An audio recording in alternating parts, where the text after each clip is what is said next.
Signs and signals are some of the valuable aspects that will prevent you from the danger that we often overlook. Construction sites' health and safety signs are not displayed as decoration. They are there for a reason. Each sign has a meaning, and every color of it has a different message. Safety signs are used as a label to any hazard danger or any information that workers and people entering the site need to be aware of as they deliver specific messages through words and/or symbols. And not knowing the messages of the health and safety signs might be crucial for your safety. Let me share with you some of the best practices on implementing safety signs in a construction site. First, safety signs should be put up in visible areas, and they can be seen at eye level and readable from at least 5 feet away. Next is signs should be maintained so they will last for years. The third would be include as much information as you can that will help the worker make better, safer decisions. And lastly, if a workplace has employees who speak languages other than English, safety symbols and signs in other languages also should be considered. Safety signs play an important role in every workplace, especially in construction, as putting up these signs can lessen accidents in the workplace. OSHA's guidelines for signs and tags that identify hazards outlines design requirements and specifies when safety signs must be used and design elements must be aligned under ANSI Z535 standard. The ANSI Z535 standard dictates every aspect of sign design, including standard sign and label colors, signal words such as danger and warning, letter style and size, sign and label placement. These are a few main safety signs that construction companies must use to follow the occupational safety and health standards. Mandatory signs, prohibition signs, warning or caution signs, fire equipment signs, safety instruction signs. What do these signs mean? Mandatory signs. They tell you what you must do. These signs mean prescribing behavior that instructs staff and visitors who are inside your company premises as to what is needed to stay safe, such as hard hats must be worn, keep out, etc.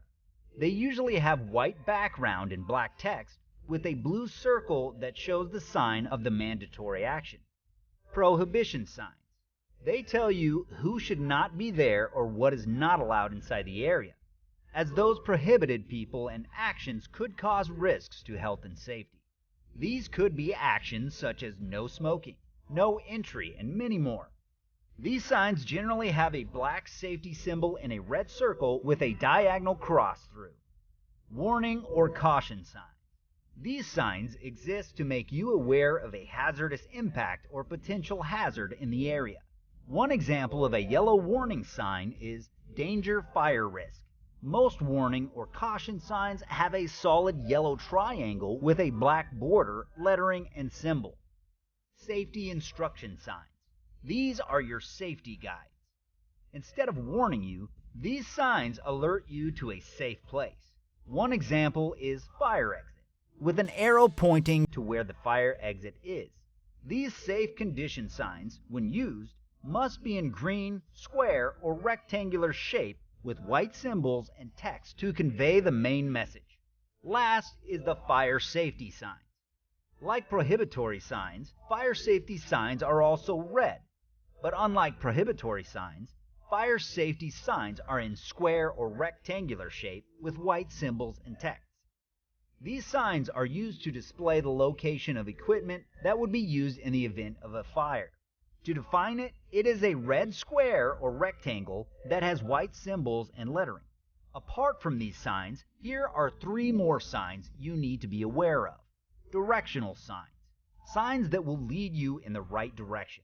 These signs should be white with a black panel and a white directional symbol. Any wording that needs to be added to the sign shall be black letters on the white background. Exit signs. The font color should be red and not less than 6 inches high on a white field, and the principal stroke of the letters shall be at least 3/4 inch in width. According to the Unifor Fire and Safety, all exit routes in a building, including hallways, stairwells, and corridors must be illuminated with emergency backup lights so anyone with normal vision can see the path to the exit. And traffic signs. Construction areas shall be posted with legible traffic signs at points of hazard. OSHA states that traffic signs must meet the standards of Manual on Uniform Traffic Control Devices for Streets and Highways, MUTCD, for fonts, colors, and reflectivity. These signs are in orange with black texts to provide high visibility and help ensure the safety of construction workers. Signs shall be removed promptly after the hazard is no longer present to avoid being misled by people who might see it. Knowing the signs used for construction hazards is one essential way in keeping the work area and surroundings safe, not only for workers, but also for the public.